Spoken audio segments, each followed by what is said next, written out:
তোমরা তোমাদের লাইফে ফেসেছো না ফাঁসিয়েছো? Hey guys, welcome back to the channel. আচ্ছা যারা নতুন আছো তারা চ্যানেলটিকে সাবস্ক্রাইব করে নিও আর পাশে রাখা যে বেল বাটনটা আছে সেটা কিন্তু প্রেস করতে একদম ভুলো না। তো বন্ধুরা, কিছু সময় আগেই তুফান মুভি রিলিজ হয়েছে আর তার আগে অনেকগুলো গান আমরা শুনেছি, বাট আজকের এই গানটা দেখবো আই গেস এটা লাস্ট মুভিটার থেকে। তোমরা বলবে যে এই ফিল্মটায় আরও সংস আছে কি না। তো আজকে দেখবো তুফান মুভির ফেসে যায় গানটা, আর এইটার মধ্যে আছে the one and only mega star Shakib Khan আর তার সাথে আছে নবিলা। তো ওনার মুখটা আমার খুব চেনা চেনা লাগছিল। আই গেস আমি আয়নাবাজিতে কোথাও দেখেছি ওনাকে, আর অন্য কোনো কাজ আমার দেখা হয়নি। তো আজকে এই গানটার মধ্যেই ওনার প্রথম কাজ দেখবো। তো চলো আর কথা না বাড়িয়ে ডাইরেক্ট ভিডিওতেই যাই, তারপর নয় তোমাদের সাথে কথা হবে। তো ভিডিওটা শুরু করি, চলো শুরু করা যাক।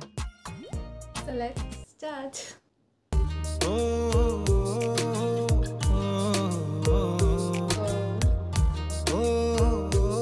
এইটাই দেখেছিলাম ট্রেলারে।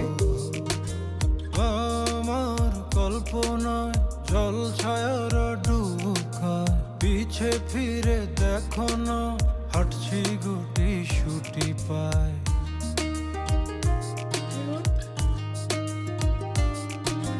মেঘের তাল বাহানায় তোমায় একটা গান শোনায়, নিঃশ্বাসের ওই উষ্ণতায় খুব কাছে কি করে পড়ে অনুমানে ঠোঁটের কোণে হাসি করা নাড়ে। আমি ফেসে যাই তোমার উড়া চুলে, তুমি হাসলে ওই গালে।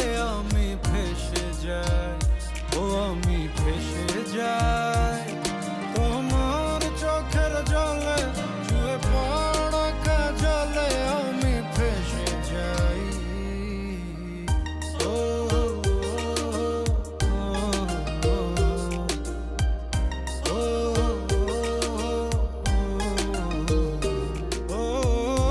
আঙুলে আঙুল যখন ভুলে ছুঁয়ে পড়ে, গভীরে বুকে কেন ঝড় বয়ে চলে। কিছুই তো বুঝিনি, মায়া তো খুঁজিনি, কোনো সময় যেও না এখনই।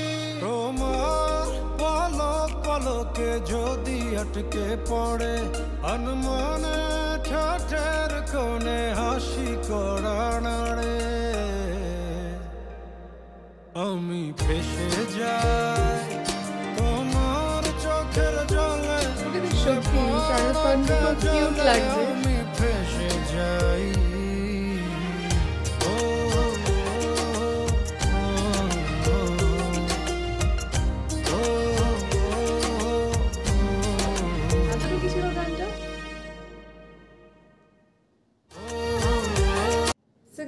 আজকে যে গানটা শুনলাম তুফানের, এটাতে শাকিব খানকে সম্পূর্ণ আলাদা লাগছে, যেটা আমরা ট্রেলারে দেখেছিলাম। একদম গ্যাংস্টার কাইন্ড অফ ফিল দিচ্ছিল, আর এখানে একদম রোম্যান্টিক চকলেট বয়ের মতন লাগছিল। আর সত্যি এই মুভিটাই কিন্তু শাকিব খানকে খুব ইয়াং লাগছিল। এই গানটাতেও নোটিস করলাম ওনাকে দেখে একবারের জন্য মনে হচ্ছে না যে উনি 40s আছে।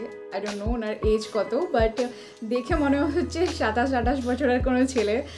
তো তোমরা কারা কারা এগ্রি করো নিচে কমেন্ট সেকশানে নিশ্চয়ই লিখে জানিও। আর আরেকটা কথা তোমাদের থেকে জিজ্ঞেস করবো, এই গানটা শুনে আমার মনে পড়লো যে তোমরা তোমাদের লাইফে ফেসেছো না ফাঁসিয়েছো, এইটা কিন্তু জানিও। তো তোমাদের সাথে দেখা হবে আবার অন্য কোনো ভালো ভিডিও নিয়ে। ততক্ষণের জন্য নিজের খেয়াল রেখো আর নিজের আশপাশের লোকেরও একটু খেয়াল করো। So bye bye and take care.